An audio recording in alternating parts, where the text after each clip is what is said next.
Assalamu alaikum everyone. I am Taiba Malik and I am currently working as a content writer and learning digital marketing. तो आज के हमारे guest हैं मोहम्मद अली शुजा और इनको मोहम्मद अली ही कहा जाता है बेसिकली। तो ही इज़ पीएचडी डॉक्टर और एंड असिस्टेंट प्रोफेसर एट नास्ट और इन्होंने अपनी वर्ल्ड बैंक के साथ भी अपनी काफ़ी सर्विसेज काफ़ी अर्सा दी है। तो सर मेरा पहला सवाल ये है आपसे कि what is human development and economic diversification. Over to you sir. Thank you, Taiba. Can you hear me clearly now? Assalamu alaikum, everyone. Thank you, Taiba, for the nice introduction. ये जो मेरा टॉपिक है ये directly e commerce से related नहीं है, तो शायद काफ़ी लोगों के लिए ये सरप्राइज होगा कि ये ऐसा टॉपिक इस समिट में क्यों है। तो बहुत अच्छा सवाल आपने पहले किया कि पहले मैं ये दो टर्म्स समझा दूँ, क्योंकि इकोनॉमिक्स में हम तो हर रोज़ ही इन टर्म्स को देखते हैं, समझते हैं, तो हमारे स्टूडेंट्स को भी पता होता है, लेकिन सारे इकोनॉमिक्स के स्टूडेंट नहीं हैं और ये जो आपकी समिट है बहुत सारे लोगों की तरफ जा रही है, तो बहुत सीधी सीधी चीज़ें उनके मुश्किल से अल्फाज के साथ उनका नाम दे दिया गया, बस बात सारी है। इकोनॉमिक डाइवर्सिफिकेशन का मतलब है, अगर उर्दू में हम सलीस उर्दू में इसको ट्रांसलेट करें तो मुतफर्रिक होना। मुतफर्रिक होना मुख्तलिफ एस्पेक्ट्स में ये आता है कि मुतफर्रिक किस चीज़ में, चीज़ों के ख़रीदने में, स्किल्स में, सोन, उसमें मैं एक एक करके मैं सारी चीज़ें एक्सप्लेन करने की कोशिश करूँगा।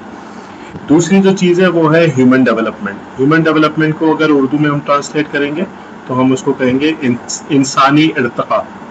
इंसान अपने आप को कैसे बिल्ड करता है, अपने कैरियर को कैसे बिल्ड करता है, अपनी पर्सनैलिटी को कैसे बिल्ड करता है, तो उसकी जो इर्तिक़ा है, इंसानी इर्तिक़ा में खाली पैसे कमाना नहीं है, उसके अंदर आपने ह्यूमन डेवलपमेंट इंडेक्स का नाम सुना होगा, ह्यूमन डेवलपमेंट रिपोर्ट का नाम सुना होगा, अक्सर न्यूज़ पे आता है हर साल के। हम 150th रैंक है दुनिया में ह्यूमन डेवलपमेंट में, यानी एवरेज पाकिस्तानी की जो क्वालिटी ऑफ लाइफ है वो दुनिया में जो 200 के करीब कंट्रीज़ हैं, थोड़े से ज़्यादा 200 से, उसमें 150 के करीब आती है, तो it's not a very good sign. अब इसके अंदर एजुकेशन आ जाती है कि हमारी एजुकेशन कितनी है लोगों में, हेल्थ कैसी है लोगों की, और इनकम कैसी है लोगों की। तो इन तीनों को मिलाकर हम ये देखते हैं कि हमारी इंसानी इर्तिक़ा किधर है। अब इसको मैं एक जगह पार्क करता हूँ ह्यूमन डेवलपमेंट को, अब पहले वापस आता हूँ मैं इकोनॉमिक डाइवर्सिफिकेशन की तरफ। जनरली इंसान जो है वो वैरायटी को लाइक करता है। अब लोग, हम जब शॉपिंग करने के लिए जाते हैं तो हम ऐसी जगह पर जाते हैं जहाँ पे हमें ज़्यादा वैरायटी मिले। कपड़े ख़रीदने तो हम ऐसे मॉल में जाएंगे जहाँ पे ज़्यादा वैरायटी हो। मुझे कपड़े ख़रीदने तो उसमें डिफरेंट कलर्स हों, डिफरेंट फैब्रिक हो, डिफरेंट ब्रांड्स हो एंड सो ऑन। तो वो जो मुतफर्रिक होना है ब्रांड्स का, वो इंसान फितरतन वो उसको लाइक करता है। ये तो बात हो गई कि चीज़ें ख़रीदने की। इसी तरह इसी कॉन्सेप्ट को अगर आप स्किल्स में अप्लाई करें कि इंसान के लेवल पे, मैं 3 लेवल्स पे बात करूँगा, इंसान का लेवल, घराने का लेवल और मुल्क का लेवल। तो इंसान के लेवल पे अगर स्किल्स हैं, तो मैं अगर एक इकोनॉमिस्ट हूँ, सिर्फ अगर मेरे पास इकोनॉमिस्ट होने की स्किल है, मैं थोड़ा बहुत लिख लेता हूँ, थोड़ा बहुत डेटा से खेल लेता हूँ, तो ये इसको मैं कहूँगा कि मैं स्पेशलाइज्ड हूँ, मैंने स्पेशलाइज किया है इकोनॉमिक्स में। लेकिन एक नई थ्योरी ये डेवलप हो रही है जिसको कहा जा रहा है कि डाइवर्सिफाई होना बहुत ज़रूरी है। डाइवर्सिफाई होने का क्या मतलब है कि आपकी स्किल्स जो हैं वो ना सिर्फ मेरे पास इकोनॉमिक्स की स्किल्स हो, बल्कि थोड़ी बहुत कुछ और भी स्किल्स हो। ज़रूरी नहीं है कि इकोनॉमिक्स मेरा पैशन हो। बहुत दफ़ा ऐसा होता है कि आप वो काम कर रहे होते हैं जो आपका पैशन नहीं होता। तो फॉर एग्जाम्पल मैं हूँ, मुझे इकोनॉमिक्स अच्छी लगती है, लेकिन मेरा पैशन जो है वो फोटोग्राफी है। I like photography. तो फोटोग्राफी का मेरे पास इतनी अच्छी स्किल हो कि मेरे पास let's say diversified set of skills हो, एटलीस्ट 2 तो हो। आजकल के ज़माने में जब ये इंटरनेट का ज़माना है और हमें पता है कि जैसे अभी कोरोना भी आया, आगे इस पे और हम बात कर लेंगे। कोरोना के आने की वजह से टीचर्स की जॉब गई, बहुत सारे लोगों की जॉब गई। तो जिन लोगों ने यही रिलाई किया हुआ था कि मेरी कोर स्किल ये है, और वो अगर जॉब ख़त्म हो गई तो they had no other option for economic wellbeing. तो कोरोना ने हमें ये सिखाया कि शायद हमारी जो कोर स्किल है उसके अलावा भी हमारे पास कोई और स्किल भी होना चाहिए। तो ये तो बात होगी इंडिविजुअल लेवल पे कि हम वैरायटी को लाइक करते हैं चीज़ों को खरीदने में भी, और हमें स्किल के लेवल पर भी अपनी वैरायटी को बढ़ाना चाहिए कि हमारे पास सिर्फ एक स्किल नहीं हो, ताकि कल को अगर कोई शॉक आए, कोरोना को अगर शॉक ले लें तो कल को अगर एक शॉक आए तो आपके पास कोई दूसरा ऑप्शन भी हो। इसी कॉन्सेप्ट को अगर मैं हाउस होल्ड के लेवल पर लेकर चले जाऊँ, एक अगर हाउस होल्ड है जिसमें तीन कमाने वाले हैं, दो जवान लड़के हैं और एक वालिद साहब हैं, अगर तीनों के तीनों लेट्स से एग्रीकल्चर में लगे हैं कि वालिद साहब जो है वो सीड वगैरह ले आते हैं, एक भाई उसको हार्वेस्ट करता है और एक भाई जो है मार्केट में जाकर सेल करता है, लेट्स से फॉर एग्जांपल। अगर खुदा ना खास्ता फ्लड आता है या कोई रेन हो जाती है या कोई जिस तरह लोकस्ट का जो आया था, हमारा लोकस्ट आ जाता है लेट्स से, तो पूरा का पूरा हाउस होल्ड अफेक्ट होगा, क्योंकि तीनों कमाने वाले एक ही फील्ड में एसोसिएटेड थे। इसके बरक्स अगर ऐसे ही दूसरा एक हाउस होल्ड हो जहाँ पे वालिद साहब जो है वो टेलर हो लेट्स से, एक भाई जो है वो एग्रीकल्चर कर ले और दूसरा जो है लेट्स से बैंक में काम करता हो, तो अगर एक प्रोफेशन को किसी चीज़ का शॉक लगेगा तो बाकी दो घर को संभाल लेंगे। तो इसको पोर्टफोलियो इफेक्ट भी कहते हैं। अगर आपने फाइनेंस, आपने शुरू में बताया अपना कि आप कंटेंट राइटर है, I think I also heard accounting as well, या मैंने गलत सुना? तो नहीं, डिजिटल मार्केटिंग। ओके, तो आपने जब पढ़ा होगा तो फाइनेंस में आपने पोर्टफोलियो इफेक्ट पढ़ा होगा कि जब आप शेयर्स में इन्वेस्ट करते हैं तो सारे के सारे पैसे आप एक कंपनी में नहीं लगा देते, आप डाइवर्सिफाई करते हैं कि अगर एक कंपनी लॉस में चली जाए तो बाकी तो सेफ रहे मेरी इन्वेस्टमेंट। तो यही कॉन्सेप्ट जो है ये इंडिविजुअल लेवल पे भी अप्लाई होता है, हाउस होल्ड लेवल पे भी होता है, और जब आप कंट्री के लेवल पे चले जाए, तीसरे लेवल पे मैं चले जाता हूँ, तो पाकिस्तान की 60% जो इकोनॉमी है वो एग्रीकल्चर पे डिपेंड करती है।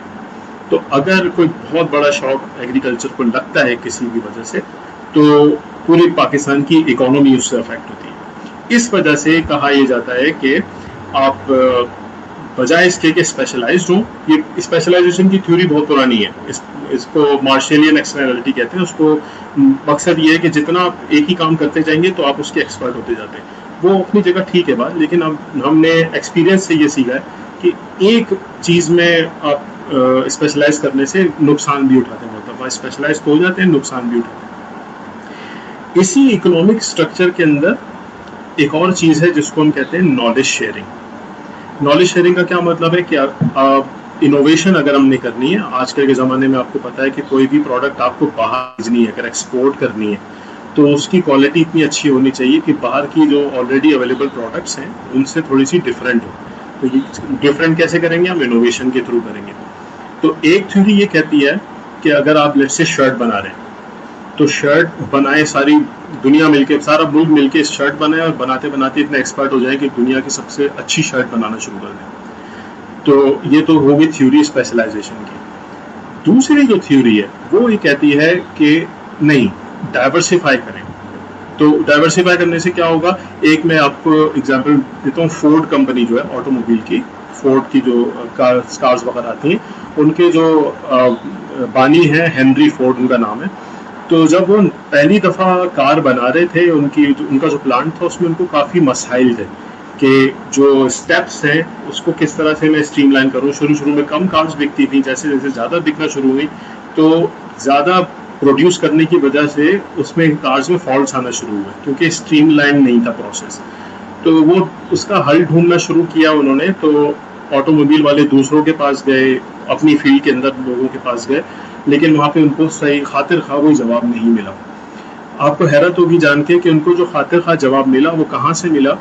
वो एक मीट की शॉप थी, मीट प्रोसेसिंग की शॉप थी, जहाँ पर वो लार्ज स्केल पे मीट को कट करके बैग में बंद करते थे। तो एक प्रोसेसिंग थी पूरी के शुरू का एक बड़ा पीस होता है मीट का, वो डाल देते हैं, फिर उसमें बोन कट होती है, फिर उसमें मीट कट होता है, and so on and so fourth. तो वो ये जो स्ट्रीम लाइनिंग का प्रोसेस है, हेनरी फोर्ड ने उसको वहाँ से पिक किया और अपनी कार्स की मैन्युफैक्चरिंग में इस्तेमाल किया। वो आज तक उसको, ज़ाहिर है उसकी शेप चेंज हो गई, लेकिन वो आज तक वही चीज़ चलती आ रही है इन एडवांस फॉर्म। तो ये क्या हुआ कि मीट की मैन्युफैक्चरिंग वाले ने ऑटोमोबाइल मैन्युफैक्चरिंग वाले को नॉलेज शेयर की। और ये जो दो चीज़ें हैं, आप अगर मीट भी बना रहे हैं एक ही इकोनॉमी में और ऑटोमोबाइल भी बना रहे हैं एक ही इकोनॉमी में, तो एक दूसरे से आप लर्न कर सकते हैं और अपनी चीज़ों में आप इनोवेशन लेके आ सकते हैं। तो हेनरी फोर्ड की जो इनोवेशन थी दैट वाज प्रोसेस इनोवेशन, मतलब ये कि आपने किस तरीके से आप चीज को प्रोड्यूस कर रहे हैं उसका प्रोसेस आपने इनोवेट कर लिया by learning from another industry. So ये नॉलेज शेयरिंग वाला भी जो कॉन्सेप्ट है वो भी एक आपको बताता है कि ज़रूरी नहीं है कि हम एक ही चीज़ प्रोड्यूस करते जाएं। अगर जर्मनी की ऑटोमोबाइल बहुत मशहूर है तो जर्मनी सिर्फ वही चीज़ें नहीं बनाता, बहुत सारी और भी चीज़ें बनाता है। चाइना को अगर आप देख लेंगे, इसी तरह इंडिया के अंदर भी अगर आप देखेंगे तो अगर आपका इंटरेस्ट हो या किसी व्यूअर का इंटरेस्ट हो तो आप सर्च कर सकते हैं एटलस ऑफ इकोनॉमिक कॉम्प्लेक्सिटी। तो उसमें वो क्या करते हैं, टाइल्स बनाकर दिखाते हैं कि एक मुल्क क्या क्या चीज़ें एक्सपोर्ट कर रहा है। तो आपको जो पाकिस्तान का टाइल दिखेगा उसमें टेक्सटाइल और एग्रीकल्चर के बहुत बड़े बड़े ब्लॉक्स दिखेंगे। मतलब ये कि हमारी जो एक्सपोर्ट का पूरा सम है उसमें से बहुत बड़ा शेयर टेक्सटाइल का है और एग्रीकल्चर का है। ये वो चीज़ें हैं जो बहुत इनिशियल लेवल की हैं, या कहना चाहिए कि मैन्युफैक्चरिंग साइड की नहीं है। इंडिया में जब आप चले जाएंगे तो सर्विसेज वहाँ बहुत ज़्यादा हैं, आईसीटी की सर्विसेज, उसके अलावा वो फ्यूल वगैरह में भी इन्वेस्टमेंट कर रहे हैं, और बहुत सारी और चीज़ें हैं जो डाइवर्सिफाइड पोर्टफोलियो, छोटे छोटे ब्लॉक्स आपको दिखेंगे। तो ये है बेसिकली मकसद इकोनॉमिक डाइवर्सिफिकेशन का। अब इसको ह्यूमन डेवलपमेंट से कैसे लिंक करें? तो एक तो हमने बात की कि एक थ्योरी ये भी है कि जब आपके पास ज़्यादा ऑप्शंस होते हैं कोई चीज़ खरीदने के लिए तो आपकी यूटिलिटी बढ़ती है। यूटिलिटी का मतलब है सेटिस्फैक्शन। अगर आप एक शॉप में जाते हैं और आपको कोई जैम खरीदना है, जेली जैम खरीदना है, तो एक रैक के अंदर आपके पास 3-4 ऑप्शन होंगे, तो आपको अच्छा लगेगा कि यार मुख्तलिफ ब्रांड्स हैं, एक एप्पल जैम है, एक ऑरेंज जैम है, एक मैंगो जैम है, तो मैं कौन सा मुझे अच्छा लग रहा है मैं वो पिक कर लूँ, बजाय इसके कि एक ही एप्पल रखा हुआ हो तो वो उसकी सेटिस्फैक्शन लेवल कम होगी। इवन तो मैं जैम तो बाय कर लूँगा, लेकिन मेरे पास अगर वैरायटी ज़्यादा होगी तो वो हमारे लिए बेनिफिशियल हो सकती है। इसी चीज़ को अगर आप ओवर डाइवर्सिफाई कर लें तो वो भी गलत होता है कि अगर जैम खरीदने में जा रहा हूँ 200 किस्म के जैम है तो वो भी गलत है कि मैं कंफ्यूज हो जाऊँगा ना, फिर खरीदूंगा क्या। तो बेसिकली इकोनॉमिक डाइवर्सिफिकेशन एक रिलेटिवली न्यू टर्म है कि हमने अपने इकोनॉमी को, हमारी एक्सपोर्ट भी पाकिस्तान की अगर हम देखें तो जैसे मैंने पहले आपको बताया कि हम बहुत ही छोटे एक ग्रुप के अंदर एक्सपोर्ट करते हैं, बाकी चीज़ें हम नहीं कर पाते। उसकी बहुत सारी रीजंस हैं, रीजंस पे हम अभी नहीं जाते। लेकिन ह्यूमन डेवलपमेंट के अंदर जो मैंने आपको शुरू में बताया कि 3 कंपोनेंट्स हैं, एजुकेशन, हेल्थ और इनकम। तो एजुकेशन के अंदर भी डाइवर्सिफिकेशन की ज़रूरत है। वो किस तरह कि हमें हर फील्ड के अंदर एक्सपर्ट्स चाहिए। इंजीनियर्स हैं तो इंजीनियर्स की भी बहुत सारे लेवल्स हमें चाहिए, वो बहुत सारे डिफरेंट टाइप्स के इंजीनियर्स हमें चाहिए। अच्छे लेवल के सिविल इंजीनियर चाहिए, अच्छे लेवल के मैकेनिकल इंजीनियर चाहिए, अच्छे लेवल के इलेक्ट्रिकल इंजीनियर चाहिए। वो ना सिर्फ ये कि हम उनको प्रोड्यूस करें बल्कि हम उनको रिटेन भी कर सकें पाकिस्तान में। हमारे यहाँ पाकिस्तान में होता ही है कि जो अच्छा काम करने वाला होता है वो, क्योंकि उसको ग्रो नहीं करने दिया जा रहा होता because of the many different reasons, तो वो फिर इवेंचुअली फ्लाई कर जाता है यहाँ से। तो हमें एजुकेशन सिस्टम को डाइवर्सिफाई करना है कि हमारे जो भी हमारी नीड्स है, लेट्स से एग्रीकल्चर के प्रोडक्ट्स हैं, आपको शायद हैरत हो सुन के कि हमारे आम हैं लेट्स से, तो आम हम एक्सपोर्ट करते हैं, लेकिन बहुत सारे आम हमारे एक्सपोर्ट नहीं हो पाते सिर्फ इस वजह से कि उनकी पैकिंग सही से नहीं हुई होती। तो हम प्रोडक्ट मौजूद है, उनको हम सही से पैक ही नहीं कर पा रहे। तो ये एक बहुत बड़ा हमारे यहाँ फ्लॉ है। पैकेजिंग, अगर जूसेस की पैकेजिंग भी आप देखेंगे तो बाहर की जितनी प्रोडक्ट्स हैं उनकी पैकेजिंग डिफरेंट तरह की होती है, हमारी अभी भी बहुत पुरानी तरीके की चल रही है। तो ये कौन करेगा? ये वो रिसर्चर्स करेंगे जो इस फील्ड में स्पेशलाइज्ड है। इसी तरह बहुत सारी और फील्ड्स हैं एग्रीकल्चर की हैं कि सीड्स कैसे बेहतर हों, जो भी हम चीज़ें उगा रहे हैं उनकी क्वालिटी कैसे बेहतर हो। तो वो हमारे पास एजुकेशन में भी डाइवर्सिटी की ज़रूरत है। फिर हम आ जाते हैं सोर्सेज ऑफ इनकम के ऊपर। तो जैसे मैंने पहले बताया कि हाउस होल्ड के अंदर मुख्तलिफ इनकम सोर्सेज के लोग होने ज़रूरी हैं ताकि वो शॉक से बच सकें। अच्छा, दूसरा, अब इसको मैं रिलेट करने की कोशिश करता हूँ ई कॉमर्स के साथ। मैंने काफ़ी टाइम ले लिया इकोनॉमिक स्ट्रक्चर के अंदर। ई कॉमर्स के अंदर जो इसका रिलेशनशिप है वो हमें कोरोना ने बहुत ईजीली दिखा दिया कि जो शॉप्स खोल के बैठे थे उनकी शॉप्स लॉकडाउन की वजह से बंद हो गई। अब ई कॉमर्स की तरफ कि लोगों का क्योंकि शुरू से रुझान नहीं था, तो उनके लिए एक बहुत अनहोनी चीज़ थी कि यार ई कॉमर्स क्या चीज़ है, हम अगर वही चीज़ जो हम ऑफलाइन बेच रहे थे ऑनलाइन बेचना चाहेंगे तो पता नहीं क्या हो जाएगा। तो ये एक फियर फैक्टर भी है और लैक ऑफ कंप्यूटर एजुकेशन ली है कि हमें पता ही नहीं है कि चीज़ें किस तरह से होंगी। ई कॉमर्स से अक्सर लोग आप पूछेंगे जिनको इसकी वाक़फ़ियत नहीं है, वो ये समझते हैं कि अगर मैं ई कॉमर्स करना चाहता हूँ तो मुझे पूरा प्लेटफॉर्म या पूरी एक पोर्टल बनानी पड़ेगी दराज.pk की तरह की। हालांकि ऐसा है नहीं। आप बने बनाए OLX है, दराज है, इस तरह के प्लेटफॉर्म्स हैं, आप उसमें सेल कर सकते हैं अपनी चीज़। और बहुत सारी आपको वीडियोस मिलेंगी फेसबुक के ऊपर भी और यूट्यूब के ऊपर भी, जहाँ पे वो बताते हैं कि बगैर इन्वेस्टमेंट के काम किस तरह से किया जाए। जब आप उसको देखते हैं तो मैंने अक्सर नोट किया है, मैं एक पेपर लिखना चाह रहा था मैं, तो मुझे कोई खास नॉलेज उसके अंदर नहीं मिली सिवाय एक दो वीडियोस के, जिसमें उन्होंने एग्जैक्टली बताया कि बगैर इन्वेस्टमेंट के काम कर कैसे सकते हैं। लेट्स से कि आपकी शॉप नहीं थी, मैं टीचर था, लेट्स से प्राइमरी में अगर मैं पढ़ाता था और मेरी जॉब चली गई बिकॉज स्कूल वालों को, घर वालों ने, बच्चों के वालिदैन ने पैसे नहीं दिए तो हम टीचर्स को पे नहीं कर सकते, तो they had to fire them. अब अगर मेरे पास पैसे भी नहीं है, मेरी कोई शॉप भी नहीं थी, मैं ई कॉमर्स कैसे करूँ?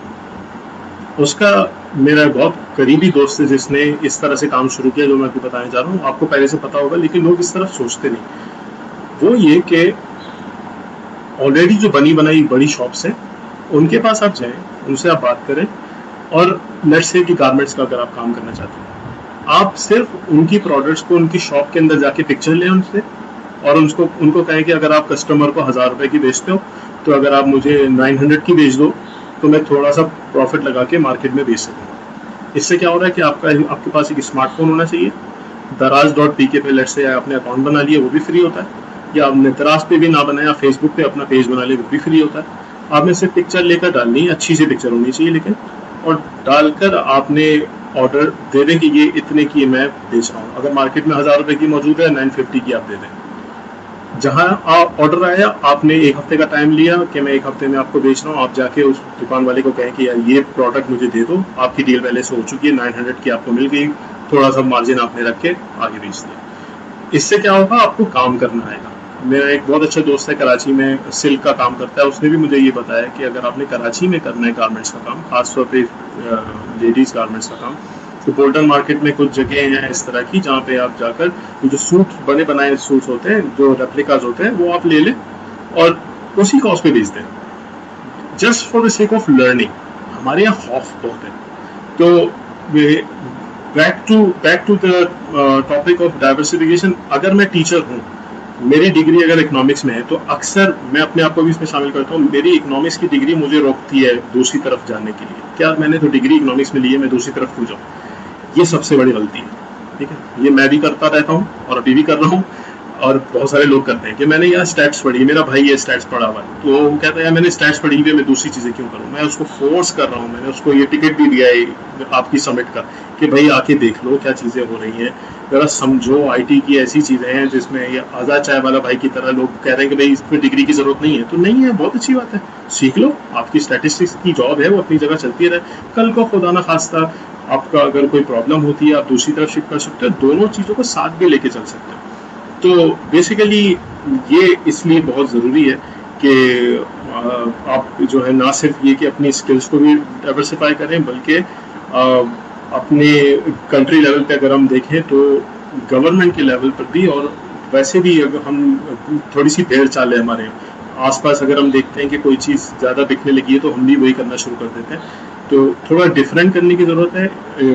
इसमें इकोनॉमिक्स में एक कॉन्सेप्ट होता है इम्पोर्ट सब्स्टिट्यूशन का ये मतलब है कि बाहर से जो चीज़ हम इम्पोर्ट कर रहे हैं उसको बंद करके हम खुद से वो अच्छी तरह से प्रोड्यूस कर लें ताकि हमारी लोकल चीज़ बिके। वो आहिस्ता आहिस्ता ख़त्म होती जा रही है चीज़। नस्ट में मैं होता हूँ, तो नस्ट ने अभी रिसेंटली एक चीज़ इनोवेट की है, जो शूज़ वगैरह हम बनाते हैं, तो जब एनिमल की स्किन होती है उसको श्रेड करने के लिए ब्लेड होता है, तो वो तकरीबन 5 से 6 बिलियन रुपीस का ब्लेड हर साल इंपोर्ट होता था। तो नस ने उसको इनोवेट करके नया ब्लेड इजाद किया जो अब पाकिस्तान में ही बनेगा, और वो पाकिस्तान के लोग ही उसको बनाएंगे, उससे एम्प्लॉयमेंट भी जनरेट होगी और हमारी अपनी ही प्रोडक्ट हमारी इंडस्ट्री में यूज़ होगी। तो 5 से 6 बिलियन डॉलर का जो ज़र मुबादला है वो हम बचा लेंगे। इस तरह की चीज़ें हमें करने की ज़रूरत है, और ये सारी चीज़ें डाइवर्सिफिकेशन के थ्रू ही आएंगी। और ये उस वक्त होगा जब आप सारे काम ये करेगा कौन? इंसान करेंगे। तो इंसान को, अच्छे काम करने वालों को जब आप रोक नहीं लोगे, सारे लोग उम्र चुगताई की तरह नहीं होते। सारे लोग बहुत बड़े बड़े और नाम है जो पाकिस्तान में बैठ के काम कर रहे हैं, बाहर नहीं जा रहे, इवन दो उनके पास अपॉर्चुनिटीज़ है। रेहान अल्लावाला हो गए, आज़ाद चाय वाला तो भी बाहर बैठे हैं लेकिन पाकिस्तान के लिए काम करते हैं। इस तरह के बहुत सारे और लोग हैं जो पाकिस्तान में रहकर काम करना चाह रहे हैं। ऐसे बहुत कम लोग आपको मिलेंगे। मेरा जैसा बंदा जो अपनी फैमिली को देख रहा है, वो अगर मैं इस काबिल हूँ तो मैं उड़ जाऊँगा इससे सबसे पहले कि यार यहाँ तो काम का कोई वो ही नहीं है, रिवॉर्ड ही नहीं है। तो हमें गवर्नमेंट की लेवल पे हमें अच्छे काम करने वालों को रिटेन करने की ज़रूरत है और प्रमोशन करने की ज़रूरत है कि इनोवेशन किस तरह से प्रमोट हो। और one of the ways is to do it through economic diversification. मैं नॉन स्टॉप बोला जा रहा हूँ, आई एम सो सॉरी। कोई क्वेश्चन है आपका तो मुझसे पूछ लें। नहीं, मैं यही कहना चाहूँगी कि ये काफ़ी डिफरेंट टॉपिक था, जो अभी तक तो मैंने किसी का नहीं सुना ऐसा, तो इसलिए मेरे लिए तो काफ़ी ये इन्फॉर्मेशनल है। तो इसमें अगर आप मज़ीद कुछ और ऐड करना चाहें तो आप कर सकते हैं, वरना हम वाइंड अप करते हैं क्योंकि हमारा टाइम भी होने वाला है। ओके, ठीक है। तो इसमें ई कॉमर्स के हिसाब से एक बात और करेंगे, फिर टॉपिक से थोड़ी सी हटके एक दो बातें मैं और करना चाहता हूँ। Making use of this platform. E commerce का जो खवातीन को खास तौर पे थोड़ा सा कम अंडरस्टैंडिंग है वो ये है कि अपने घर की मैं बात कर रहा हूँ, वैसे भी मैंने बात की अपने सर्कल में लोगों से, रेकमेंड किया कि कोरोना के टाइम में आप कुछ खवातीन ऐसी हैं जो खुद से काम करना चाहती हैं। मैंने कहा यार आप ई कॉमर्स की तरफ आ जाए। तो वो कह रहे थे कि यार अब इतनी सारी दुकानें मौजूद हैं मेरे आसपास, तो कौन खरीदेगा। तो दे डोंट रियलाइज कि ई कॉमर्स का मतलब ये है कि दराज में आप अगर दे देते हैं तो इस्लामाबाद में बैठ के अगर मैं कोई चीज़ डालता हूँ तो वो कराची से भी कोई खरीद सकता है। घर में बैठ के मैं अगर कराची में कोई दुकान खोलता हूँ तो वो उस दुकान के आसपास के लोग ही उसको जानेंगे। दराज में मैं डालूंगा तो पूरे पाकिस्तान से कहीं से भी कोई ले सकता है। तो ये बहुत बड़ा एक फ़र्क है जो हमें दिखता है। इसी तरह जो शॉप का और ई कॉमर्स का फ़र्क और है, जो एक बहुत आई नो कि हम सबको पता है ज़्यादातर को, लेकिन जिनको नहीं पता उनके लिए जस्ट अ रिमाइंडर कि कॉस्मेटिक्स की अगर आप दुकान खोलेंगे तो कॉस्मेटिक्स की मार्केट में खोलेंगे, ऑटो शॉप खोलेंगे तो ऑटो शॉप की मार्केट में खोलेंगे। अब दराज एक ऐसा प्लेटफॉर्म है कि let's say for example cosmetics भी उसमें मौजूद हैं। अभी मैं आज ही सुबह देख रहा था सीड्स भी मौजूद हैं। अगर आपको टमाटर उगाने अपने घर के ऊपर तो सीड्स भी वहाँ से मिल जाएंगे, कार पार्ट्स भी वहाँ मौजूद हैं। तो सारी मार्केट प्लेस एक ही जगह मौजूद है। ये बहुत बड़ी अपॉर्चुनिटी है कि आप सारे तरह के कस्टमर्स को एक ही तरह टैप करने चाह रहे हैं। मैं एक head of the house hold की कोई चीज़ सर्च कर रहा हूँ, मुझे अगर अपने बच्चों के हिसाब से कोई चीज़ मिल जाती है तो I will go for it. हालांकि वो टारगेट ऑडियंस मैं नहीं हूँ, लेकिन अगर मुझे कुछ चीज़ दिखती है, अपनी वाइफ के लिए दिखती है, अपने बच्चों के लिए दिखती है, तो आई विल बाय इट। तो इस तरह का एक प्लेटफॉर्म है जो आप इजीली यूज़ कर सकते हैं। जैसे मैंने पहले बताया कि फ्री ऑफ कॉस्ट, बगैर किसी इन्वेस्टमेंट के भी काम शुरू कर सकते हैं। Just take pictures of nearest shop, जो भी चीज़ आप बेचना चाह रहे हैं उसकी, उससे बात कर लें कि इस तरह से मैं काम कर रहा हूँ। धोखा नहीं देना किसी को। आप कहें कि भाई आपकी रिटेल प्राइस ये है, आपको मैं नए क्लाइंट्स ला कर दूंगा, थोड़ा सा मुझे मार्जिन कमाने की इजाज़त दे दें, वो दे देगा। ये अगर पहला दुकान वाला नहीं देगा, दूसरा दे देगा, क्योंकि ये कोई भी एक्स्ट्रा कस्टमर आने को रोकता नहीं है। थोड़ा सा मार्जिन कम हो जाता है, वैसे भी बार्गेनिंग बहुत होती है मार्केट में। ठीक है, तो ये तो हो गई टॉपिक वाली बात। दूसरी एक चीज़ मैं कहना चाहता हूँ, जनरल जो हम काम करते हैं, चाहे वो ऑनलाइन करें या ऑफलाइन करें, हमारे यहाँ जो एक चीज़, दो तीन चीज़ें हैं जो बहुत लैकिंग हैं लोगों में, ख़ासतौर पे नए काम करने वालों में, वो ये है। एक है कम्युनिकेशन की कमी। किस तरह से बात करनी है, किस तरह से अपने आप को इंट्रोड्यूस करवाना है। सामने से अगर कोई कह देता है कि आपकी यार ये तो काम बिल्कुल ही किसी काम का नहीं है, तो उसके ऊपर चढ़नी दौड़ना है, उसको तमीज़ से जवाब दे देना है। वो कम्युनिकेशन की जो हमारा एथिक्स हैं वो थोड़े से वीक हैं। एक दूसरा एथिक जो है वो ये आता है कि जो आप बेचना चाह रहे हैं प्रोडक्ट, उसको शुगर कोटेड करके डालते हैं। कि आपने कहा कि लेट्स से मैंगो बेच रहे हैं, तो आपने कहा भाई ये मौसमी चौसा है लेट्स से, और बेच दिया कोई और किस्म की। तो बेसिकली ये एथिक्स हैं जो मार्केट प्लेस को भी ख़राब करते हैं और आपकी अपनी रेप्यूट को भी ख़राब करते हैं। तो ये एक बहुत इंपॉर्टेंट चीज़ है कि आप अपनी कम्युनिकेशन स्किल्स को बेहतर करें और एथिक्स के साथ काम करें। भले से पैसे आपको थोड़े कम मिले, लेकिन अपनी रिप्यूट बनाएं, उससे सेटिस्फेक्शन भी होती है। बहुत से लोग ये करते हैं कि लेट्स से एक शॉप खोली फेसबुक के ऊपर, उसका अगर बहुत बुरा फीडबैक आ गया तो उसको बंद करके नहीं खोली। तो दैट्स नॉट द वे। आपका आपका अपना बिल्ड मतलब करना जरूरी है। मोटिवेटेड नहीं रहते, एक टॉपिक पे वो स्टिक नहीं रहते, हाँ, नहीं कंसिस्टेंसी मतलब नहीं होती उनके अंदर। हाँ मतलब उनको फीडबैक की वैल्यू नहीं है उनके लिए कि भाई फीडबैक अच्छा है या बुरा है, उसकी कोई वैल्यू नहीं है। तो आई नो कि मेरे पास 1 मिनट बचा है। जस्ट वन लास्ट एक चीज मैं और कहना चाहता हूँ, उसके बाद फिर आप बंद कर लें। डिग्री और स्किल वाली जो बात है, मैं एक चीज अपने चैनल के ऊपर भी मैं बात कर चुका हूँ पहले भी ना, सिर्फ इसलिए नहीं कि मेरे पास डिग्री है, मैं सिर्फ ये कहना चाहता हूँ कि आपको डिग्री अच्छी लगे या बुरी लगे, सिस्टम रिक्वायर्स डिग्री। अगर आप डिग्री करके कोई काम कर लें अगर, तो बात वही है। लेकिन पाकिस्तान में degree relatively comparative to let's से यूएई या सऊदी अरेबिया बहुत रिलेटिवली चीपर मिल जाती है। डिग्री करके आप गवर्नमेंट की जॉब्स कर सकते हैं, बहुत सारी और जॉब्स कर सकते हैं, साथ ही साथ ये दोनों चीज़ें लेकर चल सकते हैं। तो डिग्री को कंप्लीट ना छोड़ें, ये आपके लिए नुकसान दे सकती है। अक्सर लोग मैंने देखा है कि कॉलेजेस छोड़कर दुकान खोल कर बैठ गए। ये चीज़ आपको नुकसान दे सकती है। यहाँ पे वही बात आ जाती है डाइवर्सिफिकेशन वाली कि आपके पास एक डिग्री वाला सेफ्टी नेट मौजूद है, आप उसके अलावा कोई काम कर रहे हैं, तो अगर लेट से कि काम खराब भी हो जाता है, you can always go back to your degree. तो ज़्यादा इमोशनल होकर इसकी तरफ ना सोचें कि भाई डिग्री छोड़कर मैं बहुत सारे मोटिवेशनल स्पीकर ये बात करते हैं। तो मैं ये सिर्फ ये लास्ट चीज़ ऐड करना चाह रहा था। Over to you. Thank you so much. मतलब इन शॉर्ट मैं यही कहूँगी कि साइड बाय साइड चीज़ों को लेके चलें, पढ़ाई भी करें और साथ जो आपकी एक्टिविटीज़ हैं जिसमें आपका इंटरेस्ट है वो भी साथ साथ लेके चलें।